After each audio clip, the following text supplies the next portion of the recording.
So lately in the monster community, there's been an increase in a certain video out there. And sure, this kind of video has always been around in the monster community. I feel that it has been growing especially during the recent few months due to one person in particular, Redleopard Gaming. And you know, it's always nice to see more varied content out there for Monster Hunter. I mean, sure, there's always going to be a room in the monster community for gameplay, discussions, news, and stuff, but honestly, I feel it's nice having new styles of videos out there. And with this increase, more people are definitely going to jump into the whole Monster Hunter countdown thing. Heck, I'm pretty sure at some point I am too. However, with more people going to do Monster Hunter countdown videos, there's of course going to be problems noticeable. And one problem in particular I am frustrated about, seeing to no end constantly in countdown videos, and especially in Redleopard's videos. I have to address this. Redleopard, other people, your evidence is bullcrap.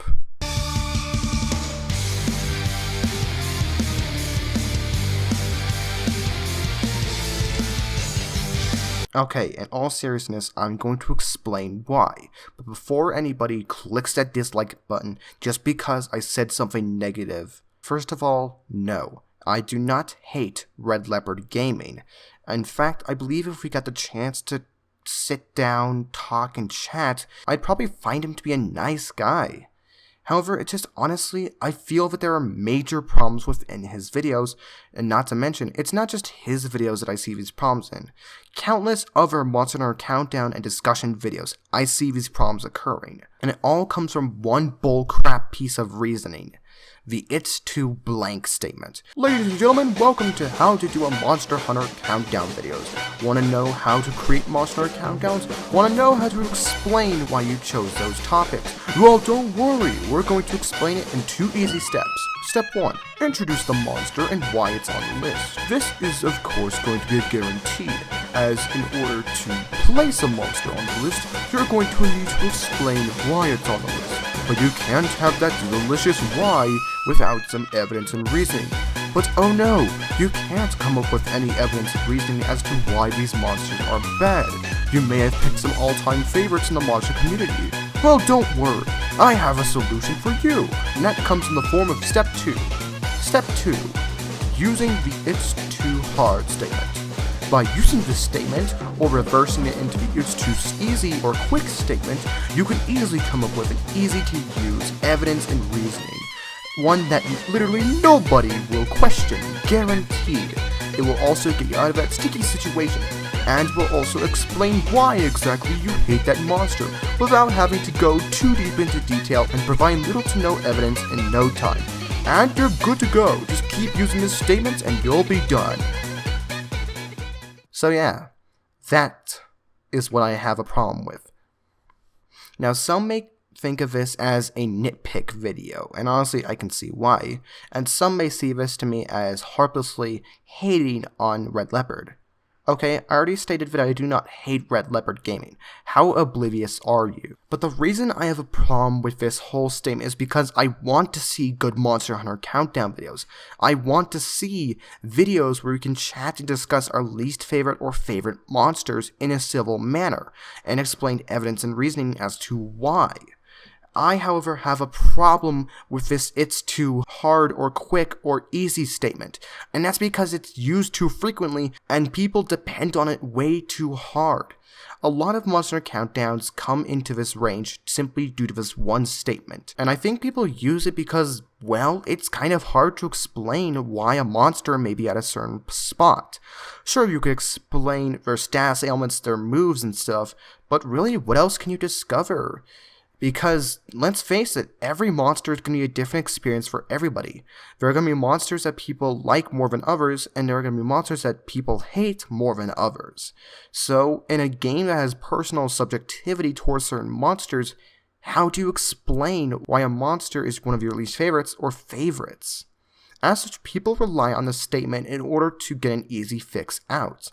But in doing so, you're only leaving yourself out for people to tear you apart. And if you want any more evidence, look no further than Redleopard's top 10 least favorite monster videos. It's a mess, with the like to dislike ratio, the overall evidence and reasoning, and most of all, the comment section is an absolute shredding field for him.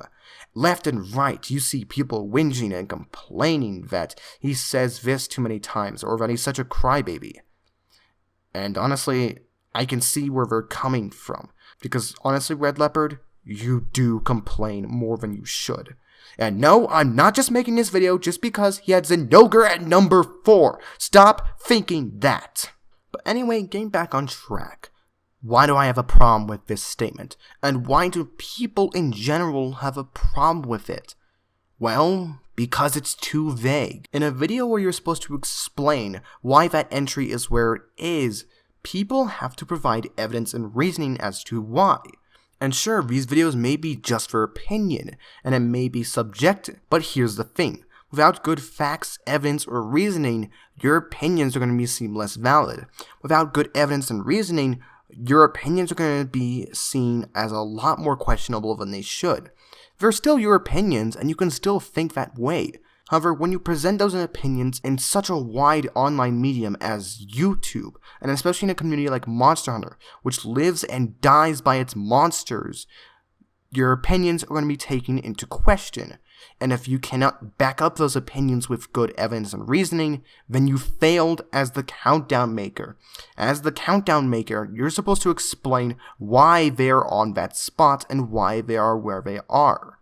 Redleopard, you don't do this too well. And when you do, it's often followed by bullcrap reasoning. And you know what? Just to bring this out of left field, I'm going to complain on 2 pieces of evidence and reasoning you brought up in your Monster Hunter subspecies video. Because honestly, I cannot address this enough. This needs to be addressed. Not only because it's crap evidence and reasoning, but it completely ruins the video for me. First of all, this statement right here. And unlike Zinogre, the Stygian Zinogre is way more graceful with its attacks. It doesn't span the attack where it slams its claws towards you like the regular one does. And unlike Zinogre, the Stygian Zinogre is way more graceful with its attacks. Way more graceful with its attacks. This statement that you people have just heard was the one that made me snap in this video. I am dead serious. I was questioning this the entire time I was watching this segment. It seemed so dumb, so idiotic that I'm like, how? How do you think this? Okay, first of all, Stygian Zinogre is more graceful than Zinogre?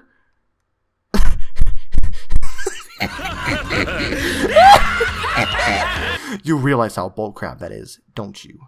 Okay, first of all, Zinogre is not made to be graceful. It is not made to be elegant. What you see in its attacks, such as it walking around as if it owns a place, isn't gracefulness. It's pridefulness. How do you not get this? With a monster whose entire theme stems off of monarchy. You know, a ruler who would normally be, prideful. You don't think about how prideful this monster is? That isn't gracefulness or elegance in Zinogre's movements. That's pridefulness. Look at how it walks around as if it owns the place. That's sheer pride. Even in the middle of a battle that can determine the life or death of it, it still has time to strut around as if it owns the place, and you don't.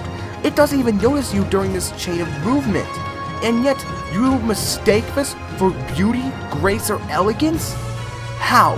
How do you honestly miss this? And while yes, Zinogre might have a bit of gracefulness in the fact of how he does his moves and flips, that's still more pride than gracefulness. He's showing off to you because he thinks he's better than you.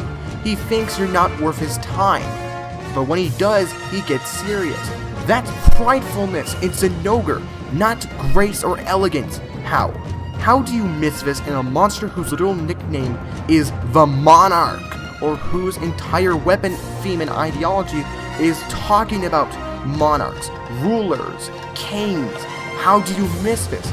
And second, wanna know a monster who's more graceful and elegant than Zinogre and may just so happen to be the polar opposite of Zinogre? Mizutsune!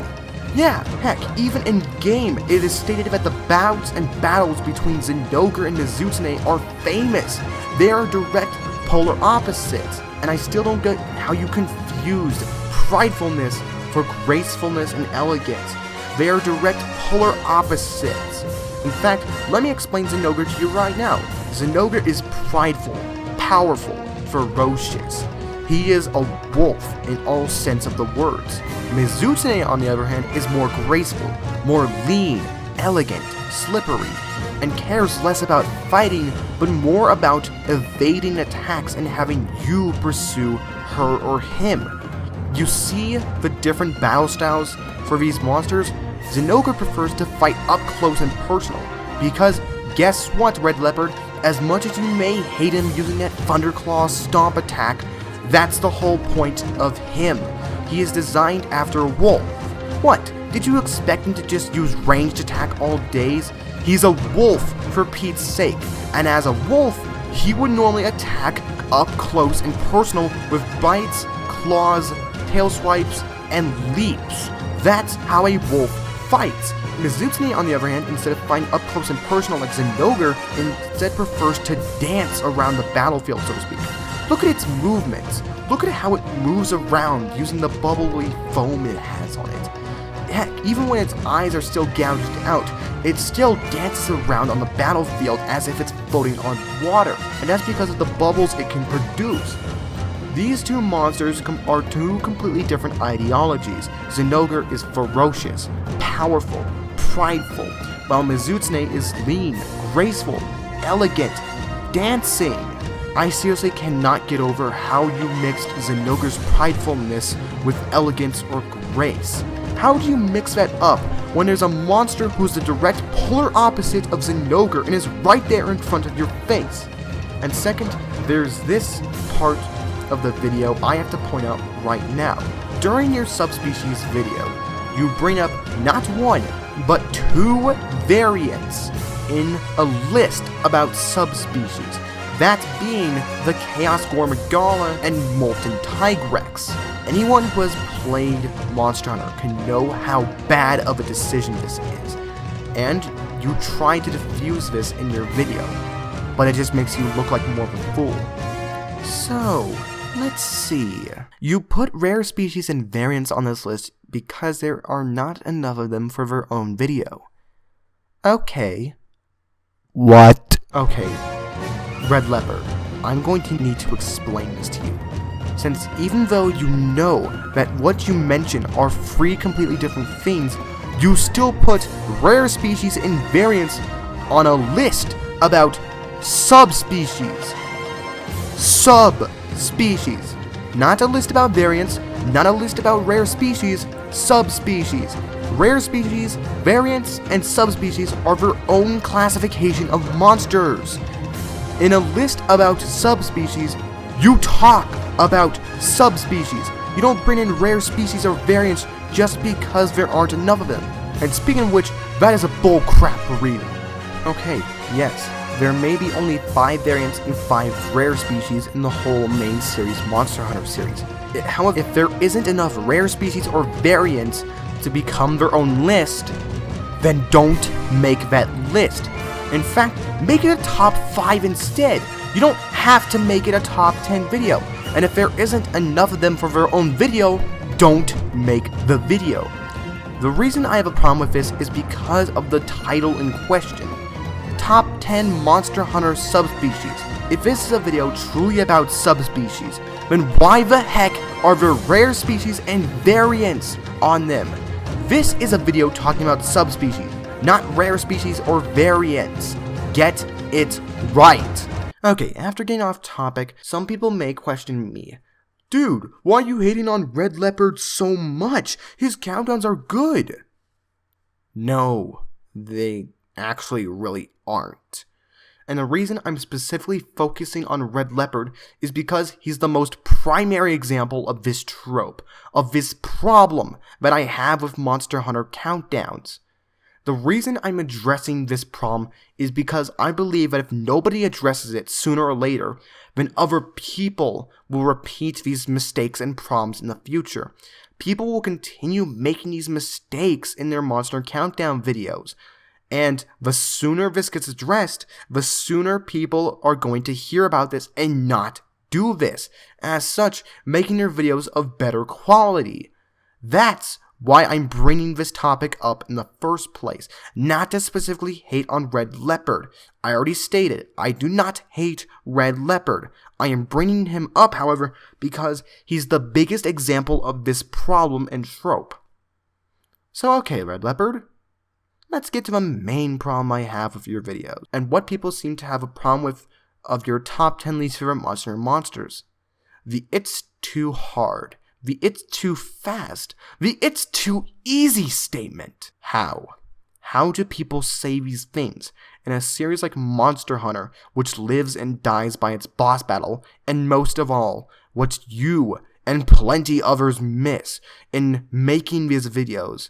In making these pieces of evidence, you miss out on one of the key points of Monster Hunter, one of the key points on why Monster Hunter is what it is. The learning curve and grinding. Ladies and gentlemen, let me ask you a question. Why do you play Monster Hunter? Is it because of the monsters? Is it because of the music? Is it because of the awesome weapons and armor you can get? Is it because of the combat? All those statements and more can be reasoning as to why you play Monster Hunter. And in fact, everyone has their own reason as to why they play it. For me, however, one of the big points of why I play Monster is because of the challenge, the learning curve. Find a new monster that you've never fought before is a struggle, a nightmare in itself. You're going to get your butt handed to you on the finest of silver platters. However, that's bound to happen. I have tried to get my brother and sister into Monster Hunter, and all attempts have failed, but I can understand why. Not just because Monster Hunter isn't meant for them, but because of the overall difficulty of Monster Hunter as a whole. Monster Hunter is a hard game to get into. It is a game that doesn't hold your hand. They may provide you a tutorial every once in a while, but once those tutorials do happen, there's no more hand-holding. This game does not hand-hold you throughout the entire experience. This is a game series where you learn, where you battle, where you adapt to the monsters around you. And Redleopard, this is the biggest problem I have with your least favorite Monster and Monsters video. The reason I have a problem with this is because you miss out on the whole point of Monster Hunter. Okay, Redleopard. What's another mechanic of Monster Hunter? What's something so infamous within the monster community that memes are made out of it due to the sheer RNG that it goes into it? Grinding, armor crafting, weapons crafting, getting certain materials to craft certain armors and weapons. Wanna know why I bring this up? Because that's how you get better at monsters. Grinding in this game isn't just to get a specific piece of armor or weaponry. It isn't just because to get a specific material. Grinding is also used to get you better at the monster you're fighting and at the game overall. Redleopard, and to anybody who says these "it's too hard" statement in a Monster video, I'm going to say this. That's the point. Monster Hunter monsters are made to be challenging in each of their own separate and different ways. But by saying these statements, you're completely missing out on the point and why you play Monster Hunter. Whenever you grind, little do you know it, you're getting better at these monsters. It may be little by little, but you're learning more and more about their attack patterns, what they do and how to avoid them. In all technicality, you're learning more about a monster by grinding it. By grinding the same monster over and over again, you're learning more about it. And that's why I love Zinogre so much. That's why he's my channel icon. And that's why he's my favorite Monster Hunter monster. Because yes, I did suck at him the first time. He was a tricky monster to get down. However, by grinding and subsequently fighting him, I began to get better at him. Heck, I'll say this right now. In Monster Hunter 4 Ultimate's story campaign, in low rank alone, I spent 20 or more fights fighting just Zinogre at the end game of low rank, just to get a plate for the leggings, which I never did.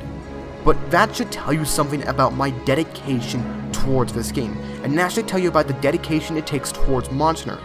If you're willing to put time into Monster Hunter, you're willing to put time into the monsters. And yes, Red Leopard, I do realize that you reiterated in your subspecies videos that you still don't like Zinogre. However, I'm going to have to give you this bit of advice, and this bit of advice to anyone and everybody else who says a monster is too hard. Experiment. Bring in different item sets. Bring in different sets of armors and skills. Bring in different weapons, statuses, and elements. Bring in new skills and techniques you've learned, and even take the time to research on a certain monster. Take the time to learn their attack patterns and moves. Don't just quit on a monster and hate it just because you may think it's too hard. Don't give up that easily. The reason any of you are able to fight certain monsters in the first place is because you sucked at those monsters at first. You didn't like some of these monsters at first, but by subsequently fighting them over and over again, you began to like them more and more. You began to get better at them. And that, ladies and gentlemen, is the drive of Monster Hunter. That is how you get good at Monster Hunter. You experiment, you grind monsters, you try out new skills, you try out new styles of play, you try out tips and tricks that you've learned online, or heck, you may even learn new tips and tricks during your hunt. The hunt is part of the game. The grinding experience is what makes Monster Hunter Monster Hunter, and most importantly, the learning curve is what defines this series as a whole. But by saying this statement, by saying it's too hard, or it's too easy, or it's too quick, you are giving up on this game. So, I believe that's all to this video. I'm sorry if I sounded harsh in it. I'm sorry if I sounded mean in it. However, I needed to address this because I am getting sick and tired of seeing this everywhere I go. And it frustrates me to no end to see people constantly using this statement and not providing enough evidence and reasoning to these videos. I want more countdown videos in Monster Hunter, and in fact, I want certain people to get better at countdown videos. Red Leopard, I love your Monster Hunter content. However, that doesn't mean I don't think there are problems with your video. There are plenty of problems with your countdowns. I'm addressing them here, however, in order to address them to you. If you do possibly see this video, then I want you to know to take this with a grain of salt, to take what I say with a pinch of salt. And if you do end up seeing this, I want you to take what you have learned here and apply it to your videos. I want to see your videos get better and better, and I want to see you improve upon your style. And if you do improve, I would enjoy your countdown videos a lot more than I normally do. It's just that by seeing these problems over and over again, I can't help but feel you're out of your territory, kind of, when making these videos. And it frustrates me to no end seeing this same exact piece of evidence and reasoning that is so poor of an excuse be used over and over again. In fact, some of the only good Monster Hunter countdown videos I can think of out there are by the Tree's Apprentice, Quarter Guy maybe, and So Hellkite. Yeah, So Hellkite. For being his first countdown video, it was amazing. He explained everything in depth. He explained why these status elements were placed on the list as they are, and not once did he ever use the "it's too blank" statement. He never said that these status elements are too unfair. He provided legitimate evidence and reasoning. Heck, even people who never played Monster Hunter before can certainly agree with him on some of the statements he says, and can even identify the problems of what he means by these statements. That's how you make a good countdown video, and I'll even link it in the description below if you want to go see it for yourself. The point is, people, never use this piece of evidence in your videos. Ever. I once used this evidence before, as a reasoning as to why I hate monsters like Regine and Tigrex. However, as I've already stated, you can only get better at a monster and at the game as a whole by fighting those monsters over and over again. So to all the people out there who struggle on a certain monster, take your time with it. Grind that monster. Take the time to learn the patterns, the tips and tricks to how to fight it, and even experiment with different weapons and playstyles with different items. The point is, don't give up on a monster just because you say it may be too hard, because we don't need any more of that statement around here. And in a game like Monster Hunter, which lives and dies by its difficulty curve and monsters, saying these statements only further solidifies the point that this game is intentionally made to be hard as part of the learning curve. And that is all. Once again, people, I need to reiterate, I do not hate Red Leopard gaming. I've already said this enough. I just think that his and many other people's countdown videos in the monster community need to improve. And if they do improve, I would love to see more from them. But as it stands right now, that's it. So anyway guys, let me know what you thought in the comments section below. Were there any other points that I missed? Is there anything else in Monster Hunter Countdowns that you need to get off your skin? Is there any other major problems that you see? Please let me know, and I would love to have a good chat with you in the comment section below. Anyway guys, be sure to hit that like button, subscribe, anything to help support my channel, it really means a lot. And any feedback or criticism is welcome. With all that said, I'm the Monarch of Dragons, and take care guys, and have a fantastic day.